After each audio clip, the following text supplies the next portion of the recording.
Shalom, shalom. Hope everyone is doing well. We are right smack in the middle of the Bein HaMitzarim, the 3 weeks.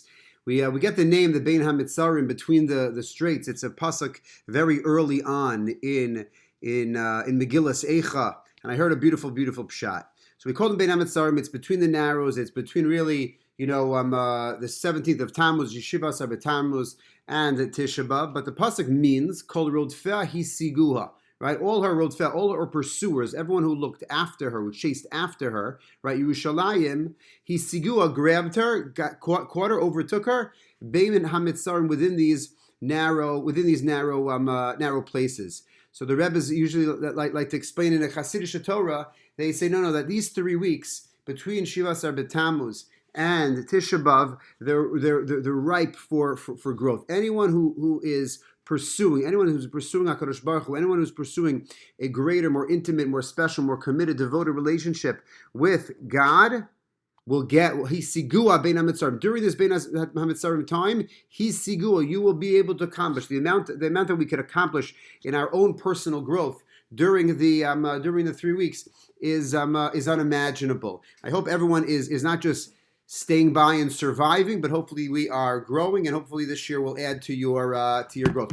We will have a shiur next Wednesday night as well, right? We know that there is a halacha that you're not really supposed to learn Torah. Torah is magical. Torah is delicious. Torah is wonderful, and it's enjoyable. So therefore, we're not allowed to do enjoyable things on Tisha B'av, right? So you can't learn Torah. You're not allowed to learn Torah on Tisha B'av. However, you are allowed to learn some of the more sad parts of Judaism, and these stories that we're learning definitely fit the bill, as we mentioned last week or 2 weeks ago. And so therefore we'll have a shiur next week as well, which maybe you could listen to on Tisha B'av. So we left off last week with the great story of Rabbi Yochanan ben Zakkai and Vespasian and their confrontation, and ultimately how Rabbi Yochanan ben Zakkai was snuck out of the town of Yerushalayim, and he meets Vespasian, and he asks for 3 things. And the most famous, well-known one is Ten li Yavne v'chachameh, let me have Yavne and the Chachamim. But Vespasian was about to leave, right? He had his bags packed. He was in the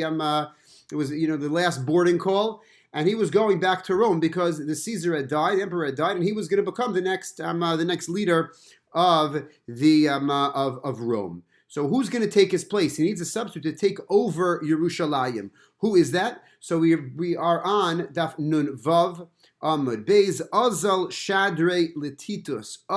Who takes over for Vespasian? Titus Harasha, Titus. Titus takes over. As Vespasian went back to Rome, he sends Titus to take charge of the whole military campaign that is taking place in Yerushalayim, or against the Jews in Yerushalayim. V'amar, and the pasuk says, "V'amar ei Elohemo sur chasabo." And now the pasuk had said, "Where is their rock? Right? Where is their rock?" We know that whenever we refer to Hatzur, Tzur Mishalo, Tzur Yisrael, that's always referring to Hakadosh Baruch Hu. So when the pasuk says, the Gemara is darshaning, it's going to expound this pasuk. When the pasuk says, "Va'amar ei Elohemo tzur chasav bo," okay, where is their God, the rock which they seek like salvation or safety? Who's that referring to? Who's saying that? Zet Titus Harasha. Not so many people are called Harasha, the evil one, but Titus is called Harasha for the exact stories that we're going to see momentarily. Now, why? What was so bad about Titus? What did he do? Why is he the one who, like, basically, where is their God? Almost like taunting and mocking the Jewish people. Because he is the one who mocked, who profaned, who disregarded their kalpe mala against the above one, against the one who's on high. So what did he do? How did Titus Harasha, how did he mock HaKadosh Baruch Hu? Tafas zona biyado. He took hold of a zona. A zona is a prostitute. He takes hold of a zona biyado in his hands. V'nichnas lebeis kodesh hakadashim. He comes into the kodesh hakadashim, the holy of holies. We know, if you ever see the Beis Hamikdash, right, the outline of the Beis Hamikdash there's the chutzner, there's the outer part, they're outside. The chutzner is a courtyard, it's outside. That's where the animal karbanos were given. There was a mizbeach there. There was a mizbeach, there was an altar there, and that's where all the karbanos were given. Then, that's the outside. Then, there was a building, and that building was comprised of 2 main parts. You would walk into the building, and that would be the Kodesh. You'd be in the area called the Kodesh, There was a little like antechamber before that. But then there's the Kodesh, the holy part. What's in the holy part? The holy part has the menorah. And the holy part has the shulchan, where the showbread is placed. Okay? And then there's another room. There was another Mizbech. Sorry, there was another altar also. The Mizbech HaKetoros was also in the Kodesh. The three main things were the shulchan, the menorah, and the Mizbech HaKetoros, where the incense was burnt. Just interestingly, the menorah, when you walked into the Kodesh, the menorah was on the south side of the Kodesh. That's why on Hanukkah, when we have the minhag to light a menorah in shul, where do we put the menorah in shul? We don't always put it where you would think it. We don't always put it in the front of the shul. We put it on the south side of the shul. So if you're thinking about the YICC, the main sanctuary in Young Israel, so we put it by Pico, right? We put it where the entrance to the building is basically, or that side of the main shul, because that's the south side of the building, and that's because our shuls are called a mikdash ma'at, a small mikdash, a small sanctuary. And they're supposed to model or mimic to a certain extent the Beis HaMikdash. So therefore, when you would walk in the Kodesh, there was the menorah on the south side, so we put the menorah on the south side of our shul. Then there was another room, the Kodesh HaKadoshim, the Holy of Holies. What was there? The Aron was there, and only Aaron HaKohen, or the Kohen Gadol, would enter the Holy of Holies, would enter the Kodesh HaKadoshim one time a year on Yom HaKippurim. So you had the holiest day of the year, the holiest time, the holiest place, and basically the holiest person. That triple, that triumvirate, the confluence of the three holies would all take place in the Kodesh HaKadoshim. So what happens, right? And obviously there's ascending levels of kedusha as you go from even outside of the Chatzer towards the Chatzer, towards the Kodesh, and then the Kodesh HaKadoshim. Titus HaRasha doesn't care. He takes the zona, he brings the zona into the Kodesh HaKadoshim, v'yitzia sefer Torah, right? To read this shehurtz. He spreads out, he takes a sefer Torah, he spreads out a sefer Torah. I don't really mean to say, but almost he's going to be using the sefer Torah like as a mattress. Okay, right? He rose out the sefer Torah. Your heart should be breaking. And then he commits the sin with the zona on top of the sefer Torah, on top of the Sefer Torah in the Kodesh HaKadoshim. V'notel sayif v'gider es haparuchas. So what divided the Kodesh, where the menorah and the shulchan and the mizbeach HaKetoros was? What was the division? Was there a hard core, like a hard door, a hard wall in between the Kodesh and the Kodesh HaKadoshim, where the Aron was? No, there was a paroches, right? There was this curtain. There was this separation called the paroches, which we have. That's why we cover the Aron. In most shuls, you won't have just an Aron closing, meaning you won't have just like the regular doors, but you'll also have a curtain or some extra covering, which is to model like the parochas covered was the entranceway to the Aron in the Kodesh HaKadoshim. So too we have a parochas to our Aron Kodesh where we keep our Sifrei Torah. So what does he do? He takes a sayif, he takes a knife, a sword, the gider es haparochas, and he he pokes a hole, he slashes open or through the parochas, and all of a sudden, v'hayadam mivatzbeitz v'yotzi, all of a sudden blood came like bubbling out or shooting out from the parochas. Okay, so that's a crazy thing, right? It's cotton or it's some type of material, and all of a sudden, blood is squirting all over. V'chasavar. Now, what does Titus learn from this? What did Titus learn? Or what did he feel? He felt that he killed. Atzmo means himself. But Rashi tells us this is a lashon sagi nahar. It's a euphemism, right? It would be too hurtful to say that he killed God. But Titus felt that he killed God. Oh, boom, blood. I must have killed God, right? Even the Gemara, it's too painful for the. Sometimes the Gemara says if someone is. If someone does something against the Jewish people or against HaKadosh Baruch Hu, so it speaks euphemistically. The Gemara doesn't usually speak euphemistically to like not say like bad words or dirty words or private words, however you want to coin that, however you want to say that phrase. It's only like anti-HaKadosh Baruch Hu, or if something you're speaking very, very ill of the Jewish people. So sometimes the Torah will speak b'lashon sagi nahar, because words carry real weight. Word, even to write something, to say something could be too hurtful. It's amazing. There was a book called Positivity Bias about the Lubavitcher Rebbe that came out last year by a man named Mendel K. It's not Mendel Kleinman, but it sounds like Mendel Kleinman. And he speaks, there's a chapter in the book where he speaks about that the Rebbe, the Lubavitcher Rebbe, was very, very careful to not say negative things, right? He would always speak he was an ultimate optimist. He was ultimate, positive person. And you saw that in the way that he spoke as well. He would never refer to a hospital as a Beit Cholim, right? A house or a place of sick people. He would call it a Beit Refuah. Beit Refuah, a place of healing, right? He would also say, amazingly, he would call, he would never say, oh, I have a deadline, but he would say, I have a due date. Right, a deadline is death. It's bad. It's sad. It's horrible. Right, but a due date, right? Due date is the same thing as deadline. Right? Due date is when I need to get something done. But a due date, what is it? What does it imply? It implies birth. It implies being reinvigorated in the beginning and newness and ischadshus and something like that. The way he spoke, every phrase, he wouldn't use a phrase that he felt was not okay. And lahavdil alfei havdalas, right? The major difference, but the lesson is the same. Ian O'Connor, wonderful sports writer for, I think, maybe the Bergen Record, for one of the papers in New York and New Jersey, wrote a great book called The Captain. It was a biography of Derek Jeter. And when Jeter grew up, the great baseball shortstop, the great New York Yankee shortstop, when Jeter grew up, he grew up in Kalamazoo, Michigan. In his family, they wouldn't use the word can't. Don't say the word can't. In the Jeter home, you don't say the word can't. I can't do that.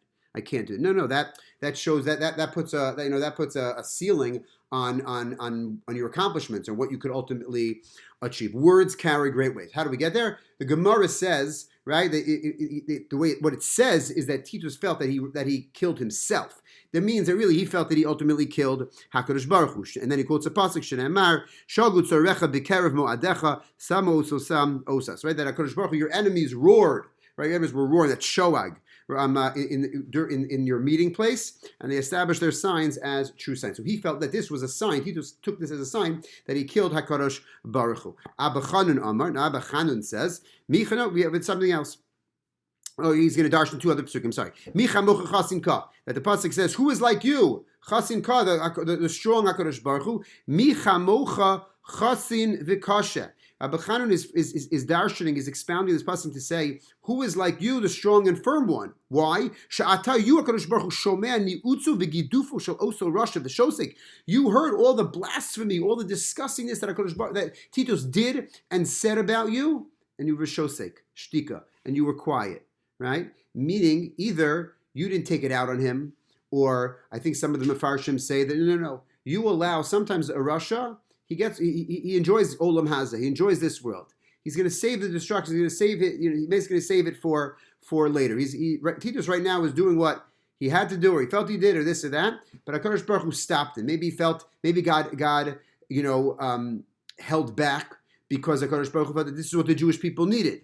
But here, the Gemara, the Abba Chanun is explaining these psukim to say that no, that HaKadosh Baruch Hu is praising God for remaining silent when he's seeing what Titus HaRasha is doing. Debei Rabbi Shmuel Tana, the Rabbi Shmuel, the house, the study hall, the base medrash of Rabbi Shmuel, darshan's another pasuk, a pasuk that we know. Micha Mocha Be'elim Hashem, right? Who is like you, Be'elim Hashem, of the mighty ones of God?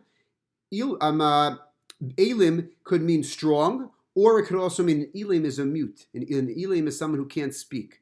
Okay, so michamocha be'ilmim, who is like you among the mute ones, among the ones who can't speak? Meaning, right, you remain silent even in the face of Titus doing what he did. Okay, so that is horrible. That's probably why he's really called Titus HaRasha, but the narrative continues. Ma'asa. So what did Titus do next? Natal es haparoches. He then took the paroches, va'aso kamin gargusni. He made it into some type, I don't know really what gargusni means. It means ultimately like a basket. He formulated it into some type of a holding cell or whatever. Vehevi kol kelim sheba mikdash v'anichan bahen. And then he took all of the kelim of the Beis HaMikdash, right? All of the utensils from the Beis HaMikdash, and he put them in it. So this is, now the paroches is holding, let's say, the menorah, and it's holding some of the other kalim. It could be parts from the korbanos and parts from the kior and this and that. And he's shoving this all in to this like makeshift carrier basket holding place Beis Hamikdash. V'hoshivan b'sfina leilech lishtabech be'iro. And now what's he doing? He's putting it in a sfina, in a boat, because he wants to go be praised in his ear, in his city. He's bringing them back to Rome to say, look what we got. Almost like the spoils of war, what we took from the Jewish people, right? Uvechei, then Shenamar, how do we know this? The pasuk says, Uvechei isi rishoim kevurim ba'u, right? The pasuk says, I saw people who deserved to be buried, yet nevertheless they came to destroy the temple. When they departed, they had come from a holy place. They came from a holy place, talking about Yerushalayim, right? It's describing Titus and I guess the Romans that are following him, and they're coming back, through on the boat to Rome. V'yishtachu be'ir asher kein sa'u, right? And they eventually later on they will be forgotten, in Yerushalayim. Everything they did. Al Tikri. The Gemara now is going to have a play on words. Don't read kivurim. Don't read buried. Rather read it as kivutzim. They gathered, meaning he gathered many people together to schlep. I don't think Titus used the word schlep, but he to schlep all the stuff back to Rome. And al tikri, don't read the word in the pasuk of vayishtakchu, as they will be forgotten. Read it as vayishtabchu shevach. They will be ultimately praised. When you're coming back to Rome, and everyone's going to be greeting him. He's going to be the king of the world. When he destroyed Yerushalayim, and he got all this valuable stuff from the Jewish people's holy temple, and everyone's going to come and to praise him. Ika de Amri, and there are those who say Kavur Mamish. No, rather it's talking. You should translate it literally as buried. The Afilu Mile de Mitarin. That what did Titus do? No, he went to this, and Kavur means buried, right? Beis HaKvaros. I think actually that the Lubavitcher Rebbe wouldn't call it a Beis HaKvaros. I think he called it a Beis HaChayim, right? A place where people are buried. It's not called a Beis HaKvarim, where a house like a cemetery, a place of burials, but rather I think he called it a Beis HaChayim because ultimately a person's neshama lives forever. That's another part of the positivity bias. Great book, you should read it. Okay, the Ian O'Connor book is also good, but it's not as worthwhile. It won't make you as wonderful a person as reading Positivity Bias. So he says, no, that Titus went and he I guess he dug up places in Yerushalayim or around the Beis Hamikdash or wherever, and he would find other things that the Jews had hidden or sometimes had hidden or buried or this or that, and he took more of the valuables. Now, obviously, this is the scene. I've never been to Rome, but in the Arch of Titus, this is the scene that's depicted, right? The arch is in Rome, and I think it was dedicated. It was a dedicated monument from Titus's younger brother to Titus, and it shows Romans like basically bringing back and schlepping back. The menorah is clearly visible. I think the shulchan is visible, and there are the chatzotot, the silver trumpets that were used by the Kohanim are also visible in it, which is talking about monuments and statues and this and that. Imagine if it would hopefully the Arch of Titus would be destroyed very, very quickly and brought down very, very quickly. If it was in America, it probably should be in Italy as well. But that depiction should break a person's heart. You see that? That's Tisha B'Av. That's what it's there. Okay, that is that part of the Gemara. Let's continue to go weiter here in the Gemara. We're up to the words Amad Alav. Amad Alav Nachshol Shebaliam Litovo. Okay, so he's on his way back to Rome, and all of a sudden what happens? There is a Nachshol. The Nachshol, there's like a hurricane that is coming, a storm, a tornado, something. It tried to kill him, tried to Lutovo, tried to drown him. Okay, Titus had to survive it. Gilligan had to survive it. All these things. Amar ki meduma ani she'elokechem shel elu ein gvuraso ela b'mayim. So Titus knows a little bit about God, and kind of, I guess, believes a little bit about God. But even though he felt that he killed him, he takes this as some type of sign, right? He's like on the way back. He's in the getaway car, in the getaway boat, and he has all the stuff. And now all of a sudden there's this horrible, storm. So he takes it to mean something, and he says, "Oh, you know what? It seems to me that a Kadosh Baruch Hu only has power by water. Meaning he's only able to hurt and kill and destroy and affect change through water. Why? Bapar, and then he goes through a little bit of Jewish history. Baparo tivu b'mayin. Right? When Paro came against the Jews, how did he kill him? He killed him through, he drowned him, right, in the Yam Suf. Bas Sisra tivu b'mayim. When Sisra came against the Jews, right, his army, he also drowned Sisra and his people in the Nachal Kishon. Afu, so what does he do? Afu omed alai l'tovan divayim. So you know what? I'm also an enemy of the Jewish people. So you know what he's going to try to do? He is going to try to drown me in the sea as well. I'm assuming in the Mediterranean, right? In Gibrahu, yeah. Now he trash talks like a Baruch Hu. Oh, you think you could only hit the fastball? Well, you know what? Try me with your curve as well. You're a one pitch pitcher. So he says, if you're a real gibor, if you're real strong, if you can really do it, yala leyabasha. Let's go up to the yabasha. Yavesh means dry. Let's go up to the dry land. V'yasei mi milchama. Let's fight. Let's do it. Let's see. Okay, you're fine. You're a better swimmer than me. You're better on the water than me. Let's see how you are on the dry land. Yatz the baskol v'amralo. All of a sudden, a heavenly voice, a baskol, came out and says, Rasha ben beno shel Esav HaRasha. You, Russia, the son of a Russia, the son of Esav HaRasha, right? Talking about Titus, you're a horrible person, okay?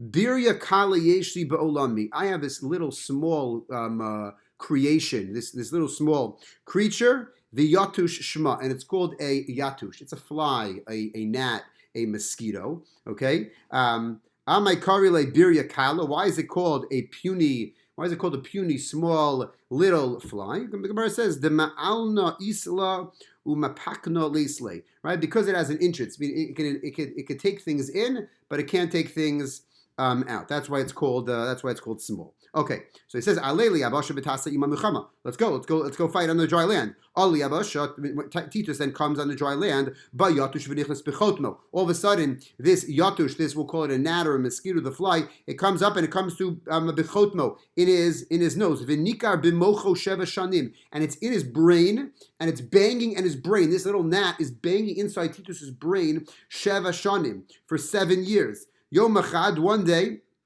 We're going to have an amazing connection to our Corona times in a second. Yom echad, one day, havaka chalif abava de beinapcha. One day, I guess one time in the 7 years, he was passing by of a napcha. Napcha is like a blacksmith. Shama kal arzapasa. He hears the banging of the hammer of the blacksmith.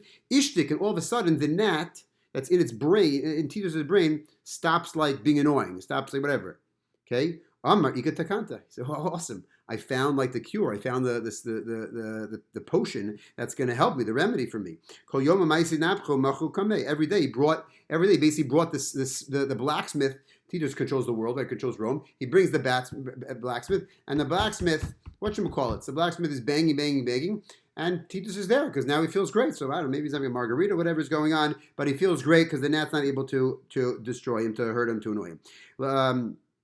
So he says, "Lenachri yohivle arba zuzei." Right, to the non-Jewish, this blacksmith gave 4 zuz liyisol amarle, but to a Jewish blacksmith, he would say, "Mistay chadaka chazis besanach." Right, for you, I'm not going to pay you. If he would bring another blacksmith, he wouldn't pay him. Why? Because the payment for the Jew is seeing Tita is ultimately seeing, is seeing the suffering. So he brings up the blacksmith, and it's almost like more suffering because the Jewish guy has to now, it's torturous. Why? Because he used to see Titus like suffering, and now he doesn't see him suffering. The Gemara says, this only worked for 30 days. This whole idea of the blacksmith, making him feel better, the banging, I guess the gnat got used to it, and ultimately it that stopped working. Right? I guess Tylenol only works for a certain time. Aleve only works. You use too much, you're done. Tanya, we looked at Brisa. Amr Pinchas ben Aruva. Pinchas ben Aruva says, I was with the nobles. I was with the greats of Rome. The amazing story. And then what happened? When Titus died, I hung out. Maybe the Gemara elsewhere tells us that this Pinchas ben Aruva, he had some position in the Roman government, but he was very often with the nobles. He was very often with the higher ups in the Roman government. And he's telling us, he's taking almost he witnessed this story. When Titus died, Potsu es mocho, they opened up his his head. They did either a surgery or an autopsy. And what umatsubu could see drawer mishkal slaim. And they found this gnat. They found this fly inside it, and it was the type. It was the size of a bird weighing 2 sellers. Another Tana taught no, it was kegozal ben shana mishkal shnei litrin. No, it was like a 1-year-old pigeon weighing 2 liter. Amar Abaye naktina. We have a tradition that its mouth, the mouth of this gnat was made of copper. Right, and its nails were made of iron, and that's probably what was like nailing and hurting Titus. So this is the end. This is almost the end of the Titus story. But Rav Asher Weiss, a major Rav, a major Talmid Chacham, a wonderful person, and a tremendous posek, he and Rav Shechter have been asked tons and tons of questions during this last 4 or 5 months, dealing with everything that we're going through with Corona, the pandemic, and this and that. So he published many of his tshuvas, but he has a piece. He has a shiur where he ties in this Gemara, and he says an amazing thing. He says, we say every day in Aleinu, we say there's going to come a time, Yakir v'yedu kol yoshvei seva, that what's going to happen before you, HaKadosh Baruch Hu, everyone's going to yoshvei table ki lecha tichra kol berach, our berach, our knees. We're gonna bend our knees towards you. Tishava kol lashon. Everyone is we're basically gonna be humbled before you, right? So Rav Asher Weiss is thinking out loud. When is this ultimately going to happen? He goes, to you, HaKadosh Baruch Hu, will bow every knee, will swear every tongue, and they will accept the yoke of your dominion. And then he asks, does not the world today consist of great powers, microstates, and everything in between, each with its own unique culture? They are so different from one another with distinct beliefs, cultures, and worldviews. They don't think alike. The whole world is so amazing and so wonderful and so advanced, and also so different. So everyone's going to bend, and everyone's going to say, wow, HaKadosh Baruch Hu controls the world. He goes, however, it seems to me that these days the entire world is indeed on bending knee, powerless. And he quotes this Gemara that we just learned, right, about the gnat, just this little itty bitty thing coming into Titus HaRasha's nose and just gnawing at him. Contemporary modern man has also become arrogant.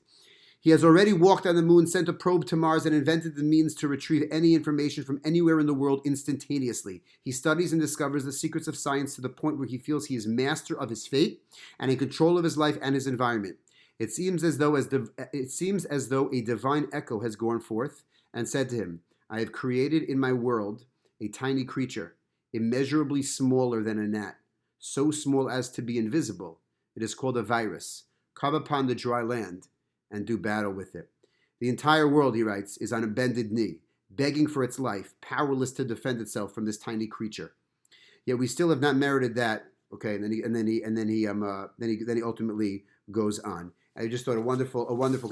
There's, if you wanna, after the shiur, whenever you have time, if you YouTube and you do a YouTube search for Hanan Ben Ari, he's about Tshuva. He's an awesome Israeli singer, and he has a song. I think it's entitled in English, "Longing for People." He talks about how this was obviously months later, where everyone was shut in and no one was seeing anybody. We were really bidud. We were really in quarantine, and he has, at the beginning of the song is very, very powerful, because the beginning of the song, he says that we thought we accomplished everything. You know, we built great buildings and skyscrapers, and we get information, and we thought we did it. And all of a sudden, it's the same idea as Rav Asher Weiss is saying. He doesn't quote the Gemara, but it's the same idea that we thought we were so powerful, and now we realize we're like we're going to say on Yom Kippur night, that we're really like putty in your hands. We're clay in your hands, and you just form us and do whatever you can, whatever you want. Let's learn a little bit more. Okay.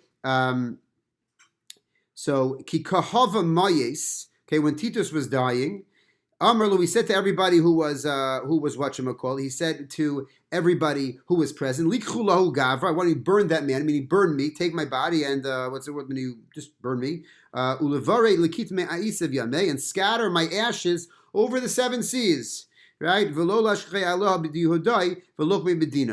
judge, so that HaKadosh Baruch Hu, the God of the Jews, won't be able to punish me, right? If my ashes are scattered all over the seven seas, God has no power over that. So Titus asks, he requests, burn me, get rid of me, whatever, and get me and done. Okay, the Gemara is going to say one little story about Onkelos. I want to do this story. Take 6 more minutes, and then we'll continue next week. Onkelos. Who is Onkelos? We know you open up any Chumash. Onkelos is the Targum. Onkelos was the translation. It's the most important, most basic, most crucial Aramaic translation of the Chumash. Onkelos was a ger. Onkelos was a convert, and we're going to see from this story that he wasn't a regular convert. He wasn't a regular guy who just didn't have any connections to Jews or to non-Jews. He was from the most chashav. Onkelos bar Klunkus bar Achde de Titus. Basically, Onkelos was the son of a person called Klunkus, and he was the son of Titus' sister. So Onkelos is the nephew of Titus HaRasha. What happens?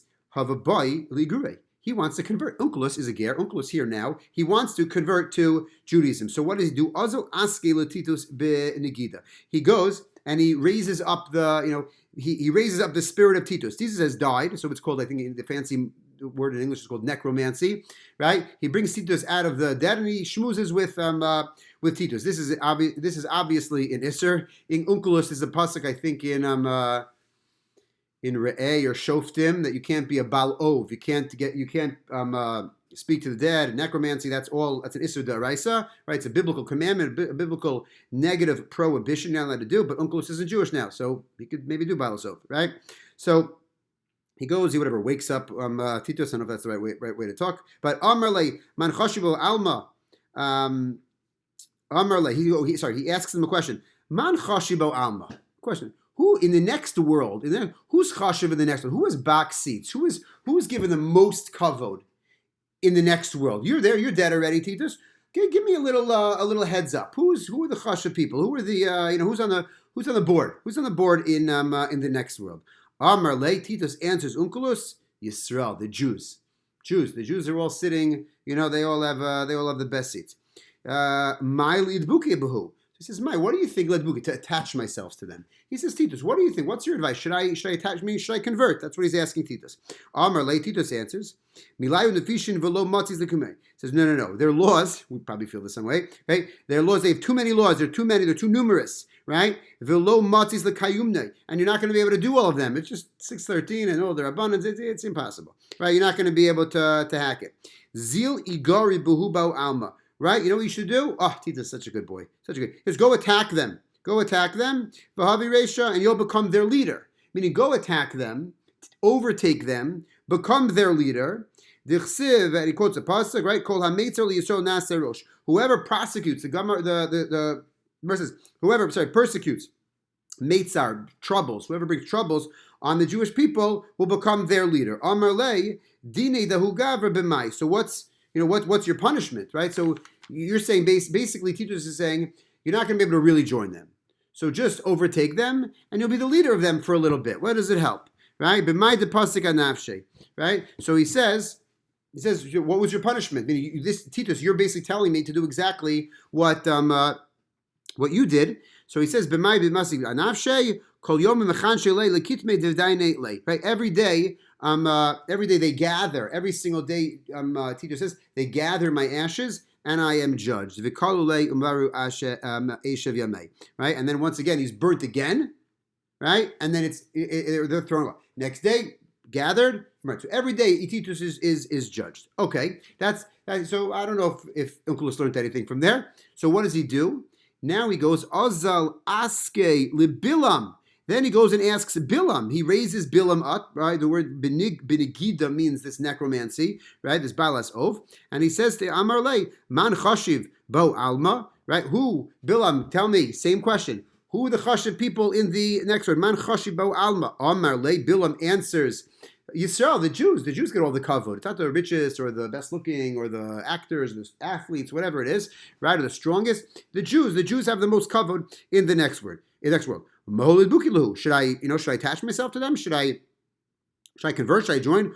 Amar le, lo tidrosh shlomam v'tovosam kolei. No, You should not seek their shalom, their peace, or their benefit at all, ever. Right? Bilam's like, be horrible to them, be bad to them.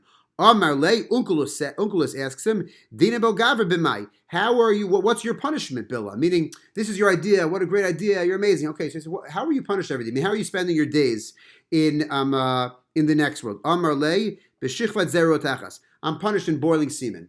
Okay, I'm not sure how, Unculus probably walked away with that. That's probably not so awesome. So what does he do? Also, aske megiddah leposhe Yisrael. Then Unculus goes and he raises up the Poshe Yisrael, the sinners of Israel. The sinners of Israel, this is also a euphemism. Some say, right, because the first was a person, was an individual, was a single person. He first asked, he asked Titus. Then he asked Bilam. Now he's going to ask a group of people. What does that mean? Some say that he asked Jesus. He asked Yeshu. What should I do? Man chashibo alma, right? Who he asked, let's say, we'll call it Jesus, right? Who's chashiv in the next world? Amar le Yisrael, the Jews are chashiv in the next world. Maulad bukalahu, should I convert to them? Amar le, he answers Uncle, he says, Tovasam Josh Rasam Lotzi Josh.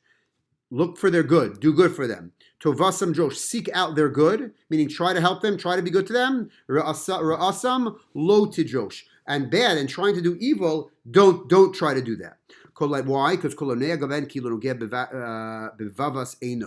whoever inflicts pain on them, whoever touches them, whoever harms them, whoever hurts them, is like a person who touches the pupil of your eye, right? I'm sure when you're a little kid, you try to touch your eye, right? And it stings, it hurts, but it's like a cool thing to do. You could show off that you could touch your eye, right? You harm the Jewish people, it's like you're really ultimately harming yourself. This is actually good advice, right? Amarle, Uncle says back to him, how are you punished every single day? Amarle answers Unculus, I'm punished in Soa. I am punished in boiling excrement and boiling feces.